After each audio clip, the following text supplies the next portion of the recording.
Hi all, thanks for joining. Just waiting for a couple more and then we'll get cracking.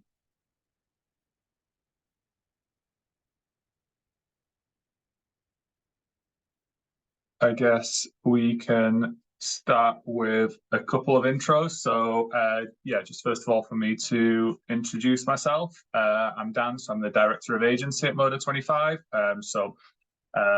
Moda 25, we have kind of our traditional agency services as well as in housing and hybrid support alongside our SaaS platform, Ask Bosco. So I head up the agency side of the business, and with me today I've got Tom, who is our head of PPC. Hello. Yeah, nice to have you all with us today. I have 10 years experience across performance channels, so hopefully should be able to give you some useful advice today.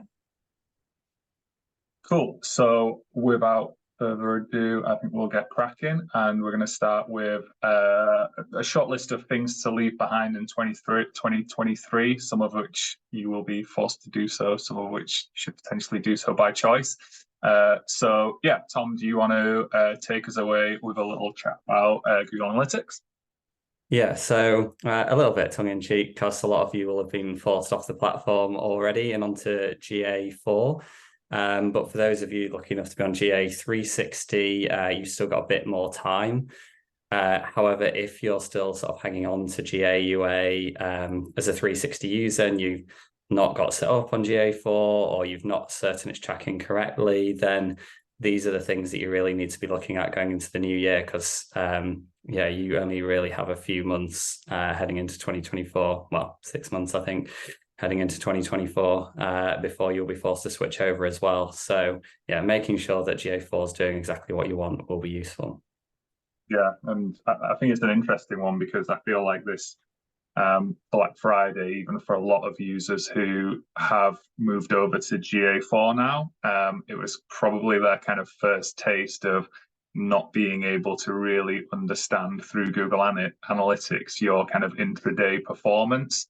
So yeah, some of the stuff that I'll go into in terms of sort of things to consider for 2024, I think that might have been a bit of a shock for a lot of users, and people may start thinking about other analytics platforms, even if they've been sort of staunch GA advocates up until now.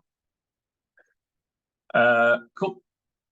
Then just onto a few things that are what we would probably consider legacy or going to become legacy. So divided, fragmented campaigns. So these are campaigns that are so highly divided. They might be down to like individual keywords. They might be down to really niche product types.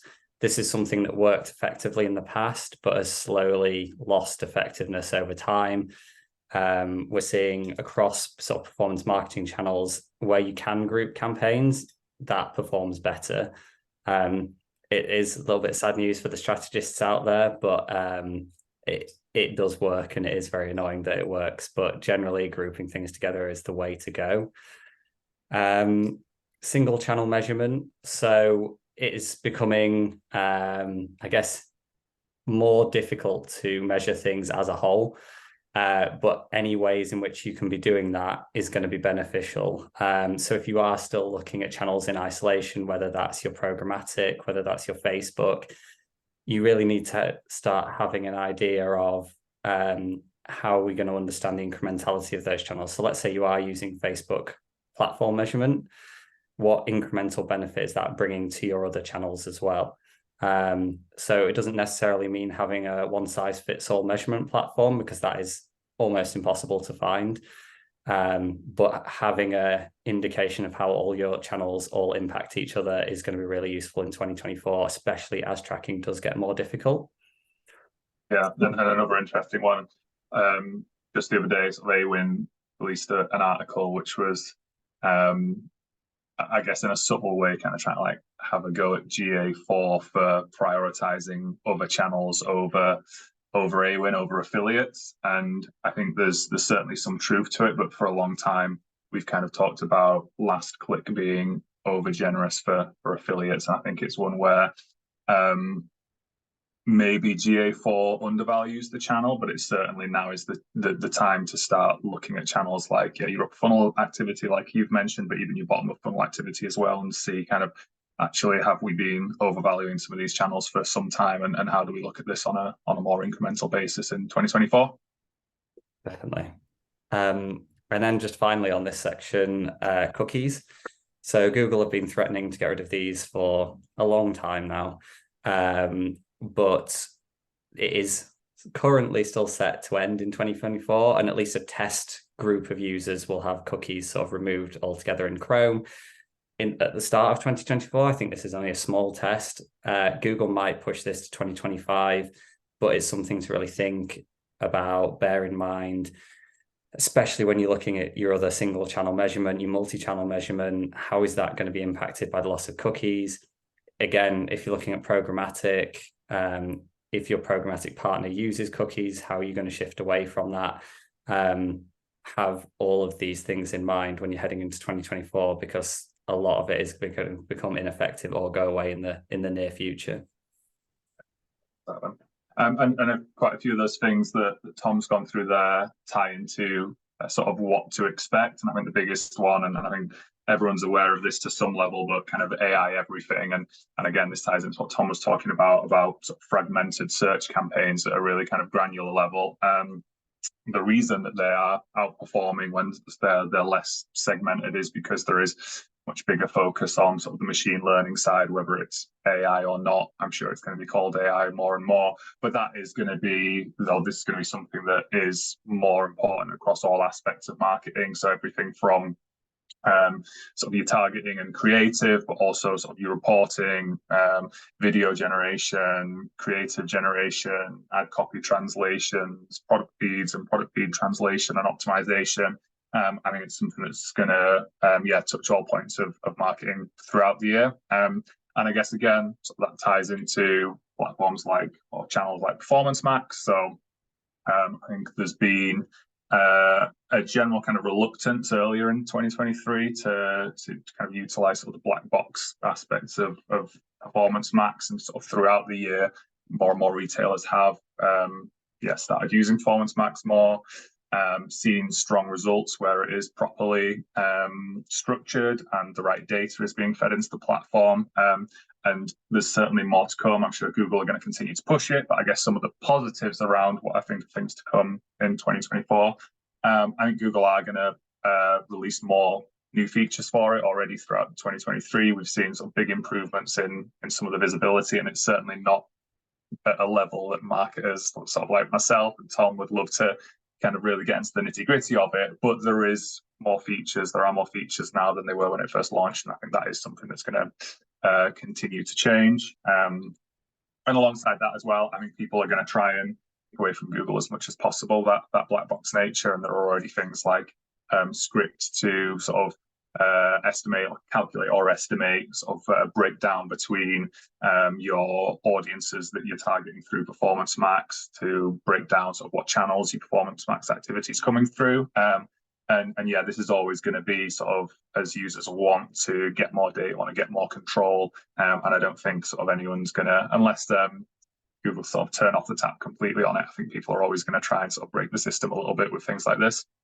I think not to be outdone as well, but Microsoft Ads are currently testing PMax as well. So, if you're a big Bing fan out there, then you'll have PMax on your Microsoft Ads platform soon as well. So, yeah, I mean, again, I think as Dan was saying there, it's just your experienced marketers are going to need to become experts in data more than they are in fiddling around with keywords and that sort of stuff. So it's not like all of that talent is going anywhere. It just needs to redistribute what they're looking at and focus on more of the data and how you're feeding the platforms.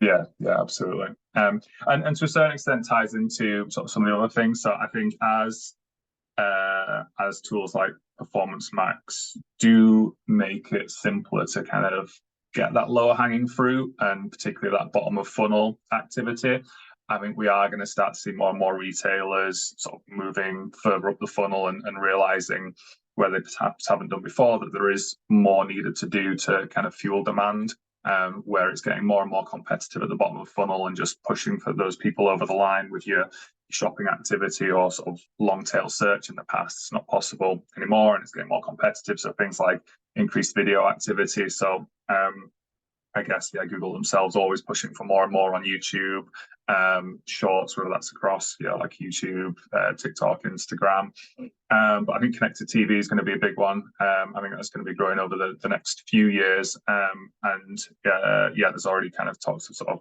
there's partnerships between sort of Microsoft and a few TV platforms. I think Disney Plus maybe the most recent one. So things like that are going to really help users activate that upper funnel aspect of video, and that's where the measurement and reporting is going to become even more important, because the biggest challenge for video has always been, okay, well, what's actually the value of a view on this, and kind of ties into, again, what Tom was talking about around sort of moving away from single channel reporting, looking at things holistically, which I think I might have in another slide as well.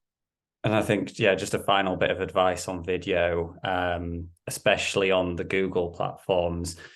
Google are very willing to support and help with creation of video. So if you've got some assets, you've got some video, but it's not YouTube perfect, they will support and help you try and create that video as well. So if you are sort of short on video designers, or so what you call them, designers, whatever they are, the video people at your business, then then you can lean on Google for their support as well. Next one I've got down, so user-generated content, and that tying into quite closely influencer marketing and social shopping. So obviously most recently there's been partnership between Meta and Amazon to introduce sort of shopping from Amazon within the platform. And I think some of these moves tie into other things we've talked about. So like cookie tracking in general, obviously iOS updates, and the more that can actually take place within the platform, the easier it's going to be for Facebook to sort of shout about the successes that advertisers are having on their platform. And I think as that becomes more and more important, people are going to look more to sort of influencers to help them make shopping decisions within social. Obviously TikTok plays a big part in this. There's big talks around sort of how much is SEO on TikTok important, as more and more younger users are actually starting their sort of kind of product sort of their product interest and consideration phases of their journey on social platforms, and kind of keeping users on those platforms and selling those products, whether it's directly selling on the social platform or whether it's selling through reviews and UGC, things like that, is going to become bigger and bigger. I think there's also more tools coming from Google's side as well, in terms of actually pushing user-generated content a little bit more on YouTube from in the advertising space as well. And I think, just to add on to this bit, I think there's a CRO element as well in terms of how these platforms are trying to push sales through. So, I bought something the other day with 2 clicks through an Instagram reel, which took me straight to a page, and then I Apple paid something.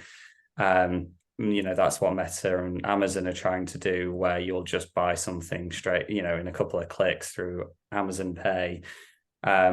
And to compete with that, if you don't have a super slick checkout process, it's probably worth thinking about in 2024, like, what is the user journey from somebody clicking an ad to being able to buy a product? Because if you have still got long forms, credit card fill out, fill in your address, all of that sort of stuff, then you're going to be up against Amazon, where people's data is automatically filled out and they press one button and buy something and have it delivered same day.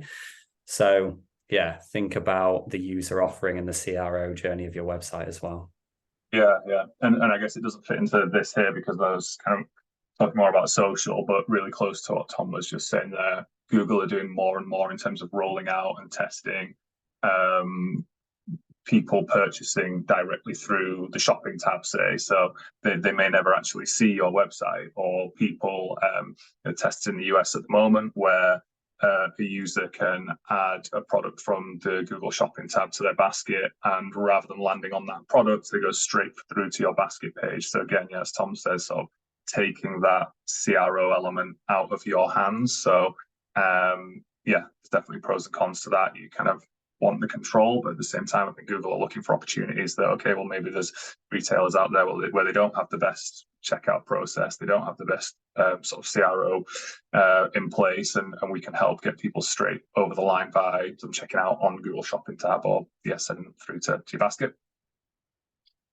I'm touched on this one, but sort of, yeah, I mean, it's been talked about coming for a long time, death of the cookie. So yeah, I guess Tom talked about sort of cookie, sort of a cookieless world and move in that direction. So I guess the question is, okay, well, where do things move when that's the case? And it's certainly, yeah, first party data is king.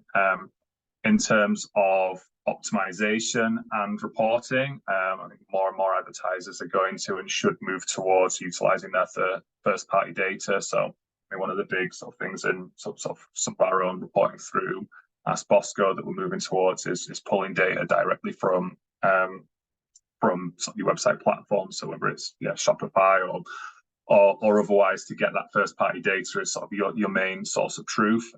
And yeah, these things, they're all very kind of interconnected, but that move away from that granular view in Google Analytics, move away from cookies, all these things as they're connected to each other. But that first party data is something that's going to be sort of consistent throughout, and it's utilizing that as much as possible, and understanding how that fits into your attribution, measurement, and reporting to help you make decisions.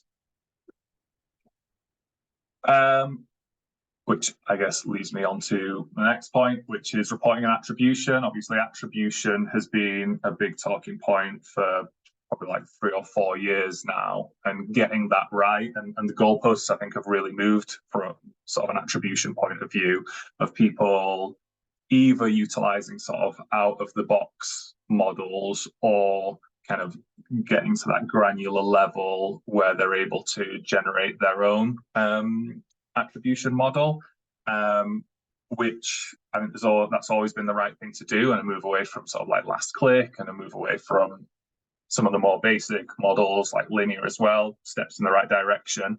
But again, with sort of changes to cookies, changes to reporting through GA, a lot of this is going to change, and I think people are going to be looking to sort of some more of these sort of aspects of measurement, whether it's marketing mix modeling, predictive analytics, and kind of machine learning underpinning at least some aspects of those. I think it's the way that sort of you're going to have to move, just in terms of the sort of visibility of data that you have. But I also think it's the right move as well, because I think for a long time, sort of some upper funnel activity has been undervalued, and that's where these sorts of measurement techniques versus a click-based attribution model are going to actually start to represent some better understanding and better value of those channels. Cool. So in terms of sort of the planning side, so covered, I guess, sort of what we think is going to sort of or should be left behind for 23, what's coming, but sort of what should you do for actually kind of planning your own activity. So I think Tom's going to take us away to begin with sort of choosing your targets for 2024. Yeah, so this is, I guess, my little cheat sheet in terms of things to think about when you set your targets. And it's quite easy to miss one of these. So I would refer back to this when you're looking at 2024 budgets, but thinking about what are your goals overall? Are you trying to grow your business revenue-wise? Are you trying to be more efficient, more profitable? The answer you'll probably tell me is I want to be both. But yeah, it's best to have a goal in mind and what is the main thing to hit. And then around that, how are you going to do it? So if you've got a fixed marketing budget or you've got a target, our suggestion, if possible, is to always set a target and spend as much or as little to hit that target as possible. So if your target is set to a profitable level, realistically, there's no reason why you can't continue to spend on marketing if you're making money. However, we know that's not always the case in the real world. So understand your budget as well. What is it going to be? And have you looked at various elements that are going to affect your budget throughout the year? So anything to do with sales that you're going to have, promotions, competitor activity, and things like that. Lifetime value. So something that often gets missed out of this calculation is when I'm driving a new customer, how much is that worth to the brand in the long run? So if you are creating a load of new sales, new customers are coming in, how long do they stay with your brand? How much more do they purchase, and how are you re-engaging them? Consider that when you're setting your targets as well. And also setting your campaign targets. Do you want to focus on new customers? Do you want to have separate campaigns for retargeting? PMAX blurs the lines a bit, but does have settings that allow you to go after new customers more than returning and things like that. So bear that in mind as well when you're looking at your customer approach. And then finally, marketing is half of the equation, I guess. You can get people to the site, but in terms of your product margins, your cost, your competition, and sales, what are those going to look like? Have you baked your margin into your ROAS in terms of what you're aiming for and your target when it comes to performance marketing channels? Are there any other costs associated with selling, such as returns, that you might get? What is your competition doing? Have they got more aggressive, better sales? Are they selling with better delivery services, cheaper delivery? It's worth doing that competitor research regularly, because they will shift and change. And baking that into your decisions around targets is going to be really important. And then just the final one is around sales. So it's worth having an understanding or a rough idea of when your sales are going to be in 2024, because it's going to influence all of this. And your sales will have an impact on your margin as well. So also bear that in mind when you're setting targets. But if you think about all four of these things, then you're really on the right track to setting your targets for 2024.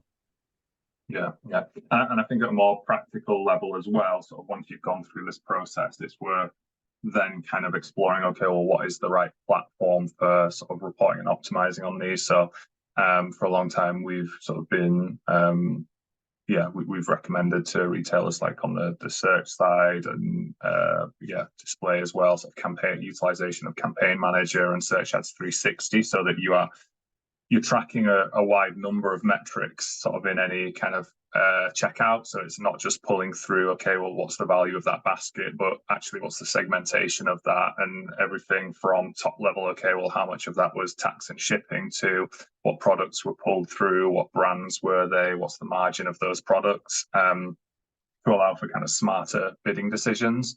And yeah, big feature sort of to utilize in SA360 bid strategies.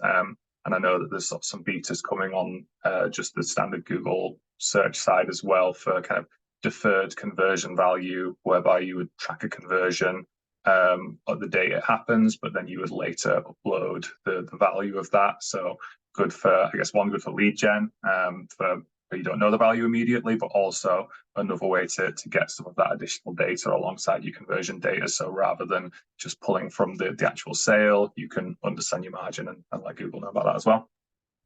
Yeah, I think one final point as well is just, if you are already calculating all of this and you've got offline convert, this sort of more to lead gen clients, but if you are calculating sort of value and profitability on a lead already, make sure you're feeding that back into the platforms where possible, because it massively helps. And Google are really pushing specifically on their platforms value-based bidding over lead-based bidding, or CPA-based bidding. So if you have that data, or you're going to have that data next year, make sure you're feeding it back in. To the 100%. Yeah. There you go. So Tom. So again, just like a little mini cheat sheet to refer back to, really, but some cross-channel planning. So things to think about for each channel heading into 2024. So I would be considering how you're going to generate your creative. That's video, images. Your feed quality, PMAX is obviously reliant on that. So unless you're a lead gen client again, but largely for you retailers out there, feed quality is going to be even more important. As I talked about, landing pages and your checkout process. And then also coming is demand gen campaigns, or actually they're available now, just recently. Well worth looking at if you're trying to generate leads, sales. We have run a few tests already in a small capacity, and they look relatively effective. So yeah, one to keep an eye on and think about. I won't go through every single one of these because I know there's a lot of points, but just around video content like Dan has already referred to, is going to be really important across every channel, but especially paid social. Your programmatic will also make use of your video. And also out of that, you'll be able to get audio ads, which are being pushed quite a lot as well. But DV360, you can do audio ads across, or you can use independent platforms like Spotify themselves. Digital out of home is having a bit of a resurgence at the moment as well. So you can get some reasonably cheap CPMs on digital out of home right now. So it's worth taking a look at that and thinking about what time of day are your customers traveling, where might they be, and then doing all of that programmatically. So you've got a little bit more control than you would do over, I guess, sticking a poster up outside. And then finally, on the organic side of stuff, just think about how either your paid is going to align with organic or organic is going to align with paid. In terms of content creation calendars, because anything you make for your paid channels will also be relevant across your organic channels, alongside, PR, seasonal activities, and making sure that all your creative is aligned. So what you're pushing out organically on socials or in content is relevant to what you're pushing out on your paid channels. Cool. Yeah. Agree with all that. I mean, as Tom said, sort of in his last one, sort of in terms of thinking about targets, and we would say, okay, in a perfect world, you've got unlimited budget, and as long as you know, sort of you're running your activity profitably and to a level of profit that you're happy with, just continue to spend. Realize obviously that's not the case, and sort of one of the big things for 2024 is going to be forecasting. So I just want to go through sort of some of the sort of top level elements of forecasting, things to consider, some of which are maybe overlooked. So just starting with sort of some competitor insights and where to pull and track some of this data from. And looking at this both in terms of forecasting and also potentially some creative insights as well. As a big tool that's been available for a long time within Google Ads, Bing Ads, is your auction insights reports. So I think these are used by a lot of marketers, but I think they're still underutilized. And I think the way they're underutilized is sort of tracking some of this information over time. And I think it's really common sort of a monthly review or a weekly report to dip in and have a look and say, okay, well, who increased week on week, who dropped month on month, whatever it is. But actually pulling this data segmented by day, segmented by week, segmented by month to understand what are retailers, what are our competition doing over time, because you will spot, okay, well, consistently over this period, competitors A and B drop off. Are they running out of budget, or do they have stricter targets over that period? And this can help sort of make decisions in terms of your own budget and planning that throughout the year. I guess an interesting one here, just sort of plugging in a few, or pulling out a few shoe retailers. You can see that last year, for example, Office didn't run any activity for the first week of the year, and that gave sort of shoe in particular the opportunity to gain more impression share from that. And it's kind of sort of being aware of those trends and being able to make sure you've got budget available where you do have to work towards a fixed budget that's going to help you kind of maximize return from it.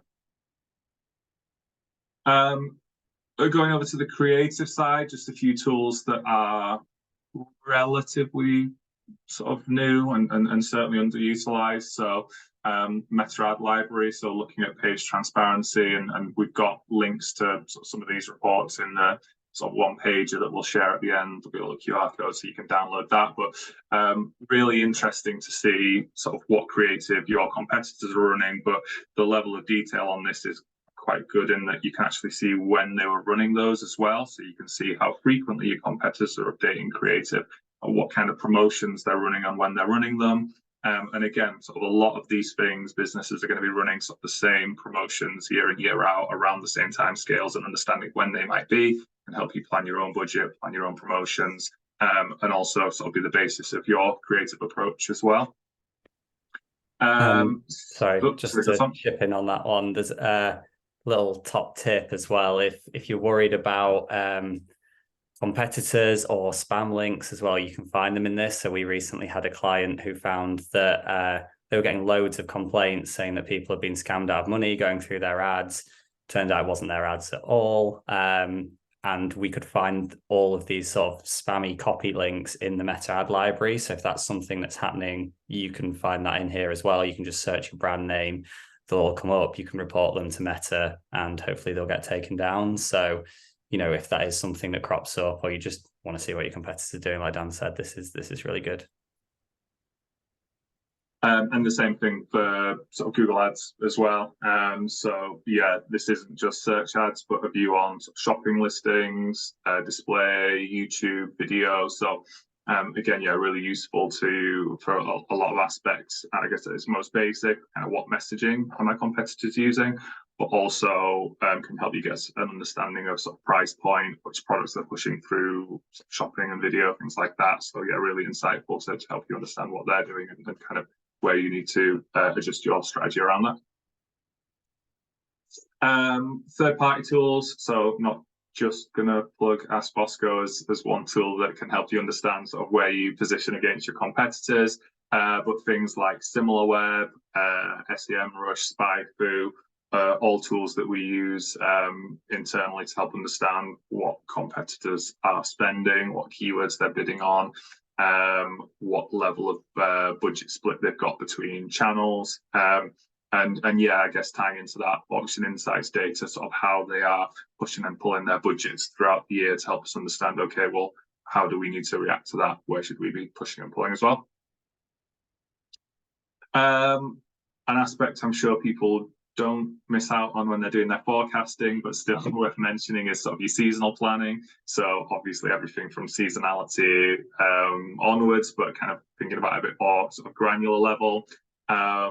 Content calendars, so something that sort of we're a big advocate for is making sure you kind of have a content calendar that you're looking at for. And I think this is quite common for sort of some of the organic side, whether it's sort of content or digital PR, and tying all that up. But again, are there ways we could be tailoring our social creative, our video activity around any particular events that are happening throughout the year? Are there any of these events throughout the year that we should be running sales for, or competitors may be running sales for? And just having a view on this when you are kind of planning your activity throughout the year.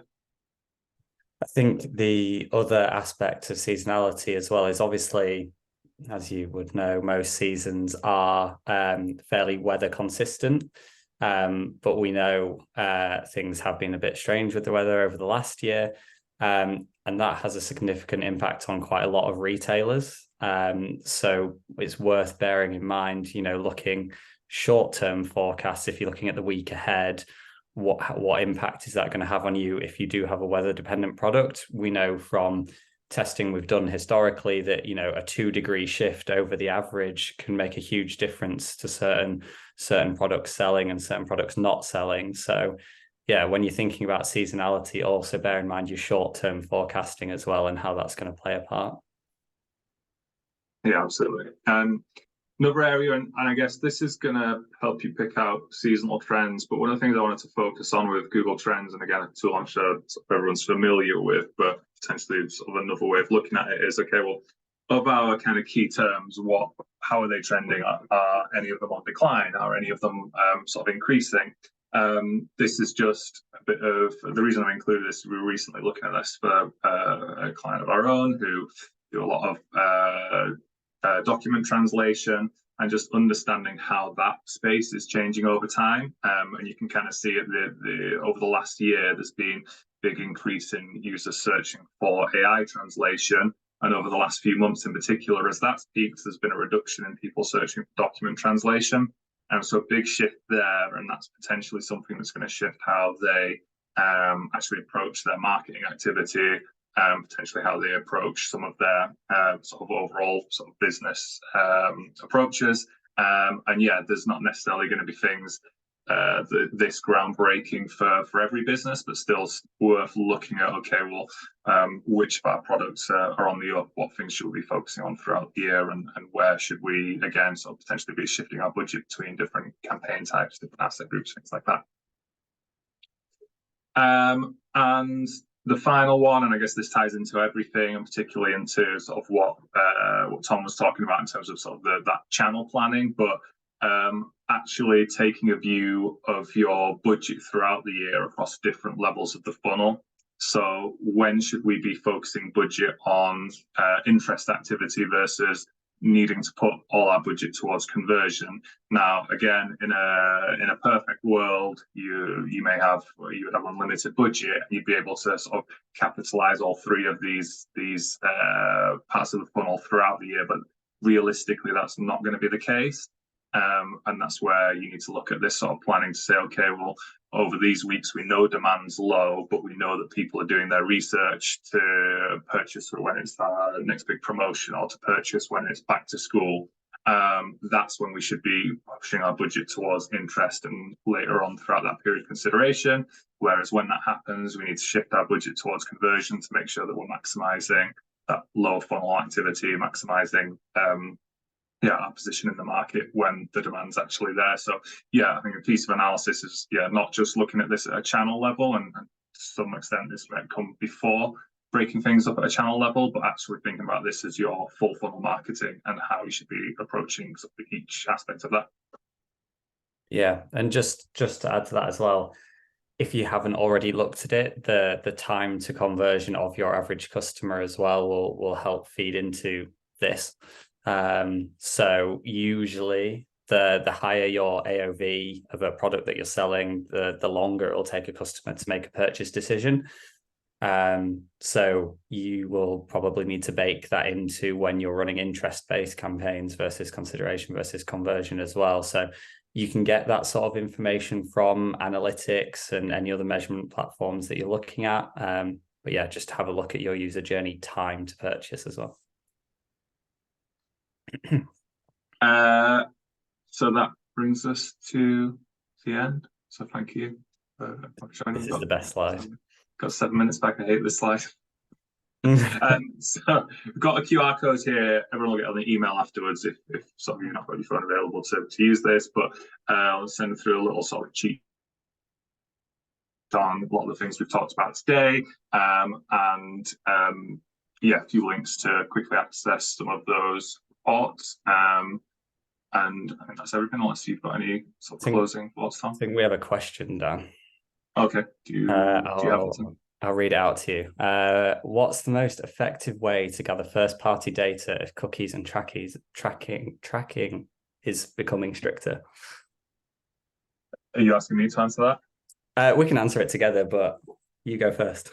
So I mean, I guess one of the big pushers, and I would say kind of Meta were the first to start pushing this, is using kind of conversion API in their case to push your first party data back to platforms that doesn't rely on cookies. So I mean, that's a big one. It's something that Google are moving to sort of server-side GTM as well, which is something that's going to help with that aspect. There are a number of other platforms that I don't want to name specific ones, but I mean, we're investigating internally as well that move everything from kind of pushing your data from your own CRM back to a sort of a bespoke reporting system, which is something that we'd like to utilize in the future. Tom, do you have any in mind? I think the only other thing to consider, and one that's we have looked at as well, is like predictive measurement. So there are platforms out there that, as data becomes slimmer, they will take a percentage of what data they can see and sort of model out all the rest of your data using AI. So it's another AI plug for 2024, but it's quite a cool way of doing it. And actually, some of them claim to be more accurate at modeling data than, I guess, your actual measurement of data due to things like ad blockers and cookie consent and things like that. So, if you are probably not for the smaller retailers out there, but for large multi-channel retailers, it's worth starting to think about, I guess, AI-driven solutions as an option for doing that as well. We've got another question. How do you decide on a channel split? Do you want to go first on that, Tom?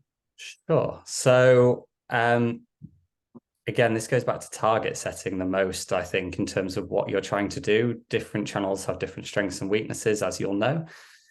I think if your website is doing well already and you're not looking to you're looking to grow rather than you are to get things off the ground, I would be looking at starting to split some money off into those demand generation consideration platforms like we talked about. So more into Facebook, more into demand gen, because those are going to really, help increase your growth. If you're just starting out and you're trying to get sales straight away, then I would be looking at the efficiency of things like PMAX, shopping, search campaigns on Google.